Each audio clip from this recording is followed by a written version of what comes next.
Pemerintah bersama DPR RI tengah membahas revisi Undang-Undang Nomor 34 Tahun 2004 tentang Tentara Nasional Indonesia atau UU TNI. Pembahasan revisi Undang-Undang TNI terus berlanjut antara Komisi 1 DPR RI dan pemerintah. RUU ini dibahas secara tertutup di Hotel Fairmont, Jakarta pada 14 hingga 15 Maret 2025. Salah satu hal yang dibahas dalam revisi Undang-Undang TNI adalah pelibatan TNI aktif yang semakin luas di jabatan-jabatan sipil, yang menurut para ahli bisa mengganggu tatanan sosial. Dalam revisi Undang-Undang TNI, tugas TNI dalam operasi militer selain perang ditambah dari yang tadinya 14 menjadi 17. Jumlah kementerian lembaga yang bisa menampung TNI aktif juga bertambah dari yang tadinya 10 menjadi 15. Kehadiran militer di lapangan dikhawatirkan membuat masyarakat sipil mundur karena mereka cenderung takut menghadapi TNI, kata peneliti. Kenapa sih kita harus peduli dan memang apa sih dampaknya buat warga biasa kayak kita? Presiden Prabowo mengusulkan pembahasan revisi Undang-Undang TNI di DPR diprioritaskan tahun ini. Padahal sebelumnya pembahasan itu nggak masuk daftar prioritas DPR tahun 2025 ini. Nggak tanggung-tanggung, pembahasannya ditargetkan selesai 21 Maret sebelum DPR reses. Assalamualaikum warahmatullahi wabarakatuh. Kami dari kelompok resolusi konflik yang beranggotakan, nama saya Aurea Gasyani Azahra dengan NPM 2316041015. Nama saya Mutia Devi Rawardana dengan NPM 2316041018. Saya Ratu Wardini dengan NPM 2316041032. Saya Juwita Apriana dengan NPM 2356041012. Saya Kalista Dela Safika dengan NPM 2316041020. Di sini kami akan mempresentasikan video untuk UTS pada mata kuliah resolusi konflik dengan judul Analisis Konflik Revisi Undang-Undang TNI pada tahun 2025. Dalam video ini, kami akan membahas kasus revisi Undang-Undang TNI dengan menggunakan materi pertemuan yang telah kita pelajari selama perkuliahan. Mulai dari deskripsi kasus, tipologi konflik, sumber dan fakta penyebab konflik, pohon konflik, onion analogy, dinamika konflik, hingga metode dan rekomendasi resolusi konflik.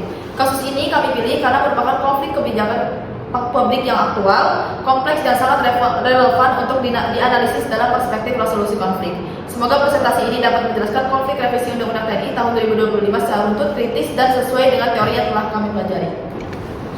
Kasus yang kami analisis adalah konflik kebijakan publik terkait dengan revisi Undang-Undang TNI pada tahun 2025. Konflik ini berlangsung pada level nasional dan mencuat terutama ketika DPR itu membahas hingga mengesahkan revisi Undang-Undang TNI pada tahun 2025.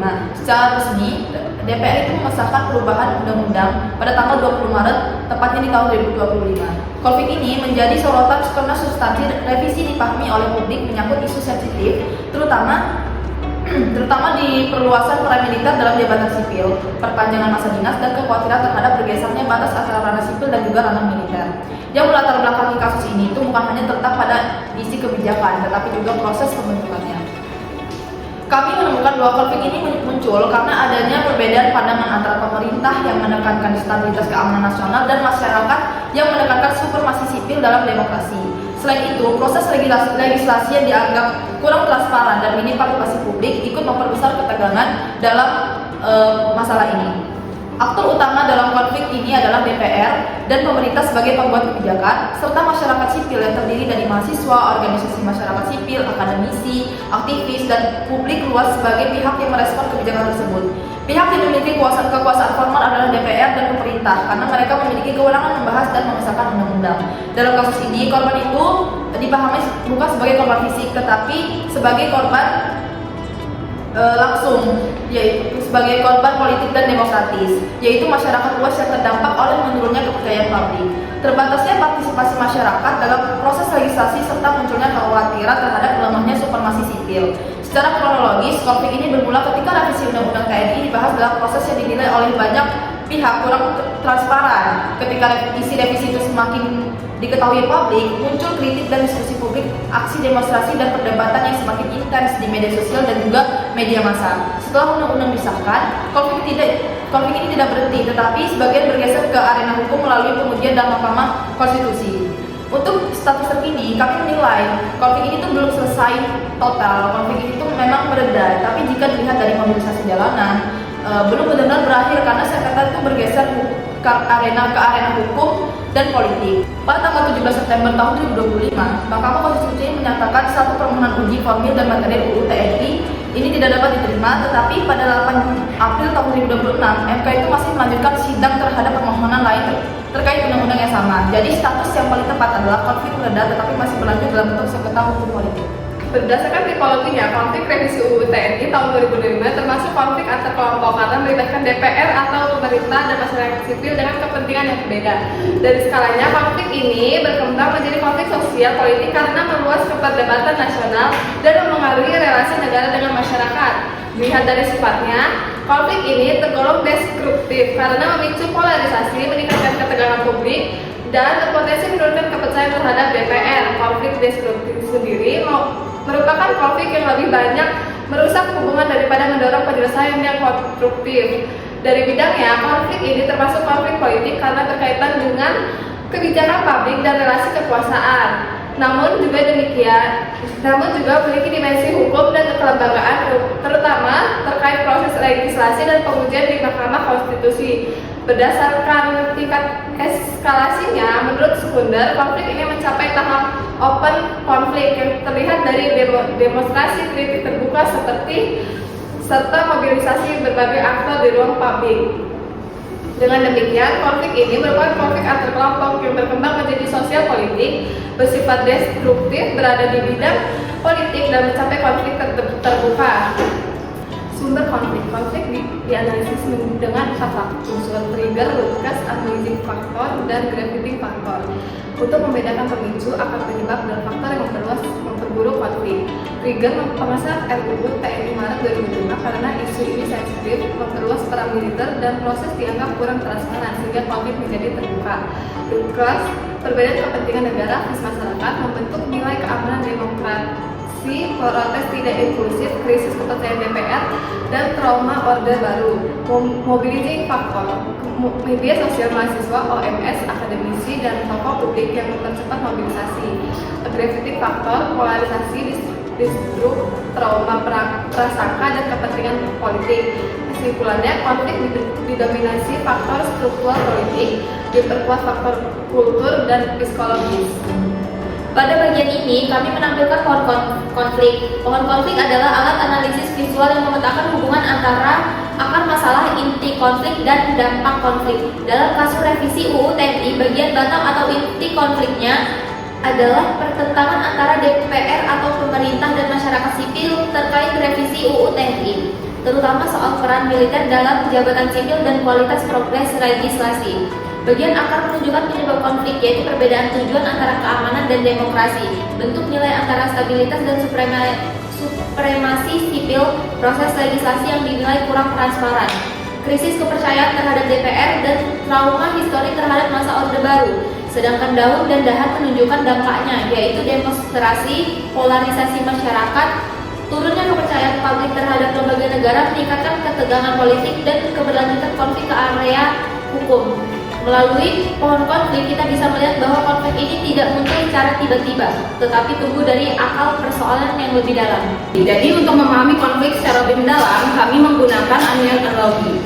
Dalam materi, onion membedakan konflik menjadi 3 lapisan, yaitu posisi, kepentingan, dan kebutuhan. Posisi adalah apa yang tampak di permukaan, kepentingan adalah alasan dibalik posisi, dan kebutuhan adalah hal paling mendasar yang ingin dipenuhi. Pada pihak DPR atau pemerintah, posisi yang terlihat adalah mendukung revisi UU TNI. Kepentingannya adalah menjaga stabilitas keamanan nasional, memperkuat kapasitas negara, dan memastikan negara dapat merespon ancaman keamanan. Pada lapisan terdalam, kebutuhannya adalah keamanan, legitimasi politik, dan stabilitas institusional. Sebaliknya, pada pihak masyarakat sipil, posisi yang terlihat adalah menolak revisi UU TNI. Kepentingannya adalah menjaga demokrasi, mempertahankan supremasi sipil, dan memastikan proses kebijakan berlangsung transparan serta partisipatif. Dari analisis onion ini terlihat bahwa konflik bukan hanya soal pro dan kontra terhadap kebijakan. Konflik terjadi karena 2 kebutuhan besar belum dipertemukan. Pemerintah menekankan keamanan negara, sedangkan masyarakat menekankan keamanan demokrasi. Karena itu, penyelesaian konflik harus mampu menjabatani kedua kebutuhan tersebut, bukan hanya memperdebatkan posisi. Oke, selanjutnya yaitu dinamika konflik. Dalam kasus ini dapat dianalisis melalui tahapan perkembangan konflik dengan flowchart menurut Ponni maupun materi perkuliahan.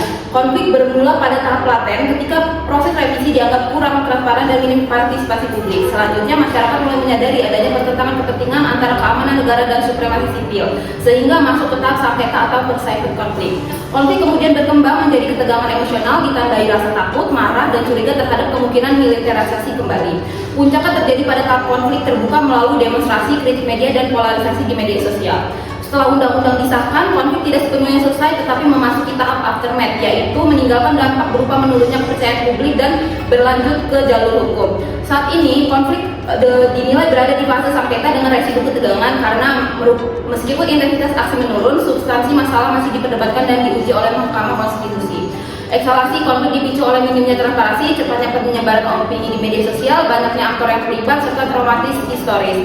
Sementara itu, eskalasi baru terjadi secara parsial karena konflik hanya beralih dari jaluran hukum, sedangkan akar masalah masih rendah transparansi dan kepercayaan publik belum terselesaikan. Selain itu, kasus ini juga menunjukkan adanya siklus kualitas, yaitu hubungan sebab akibat yang saling memperkuat eskalasi konflik. Selanjutnya, kami juga harus menjelaskan metode yang pernah dilakukan dan evaluasi. Dalam kasus ini ada beberapa upaya yang sudah muncul. Pertama, menurut keterangan resmi DPR, pembahasan revisi telah melalui dialog dan konsultasi sejumlah pihak. Kedua, dari sisi masyarakat sipil, muncul dari demonstrasi kritik publik, diskusi, dan tekanan opini. Ketiga, sebagai pihak menempuh jalur judicial review ke Mahkamah Konstitusi.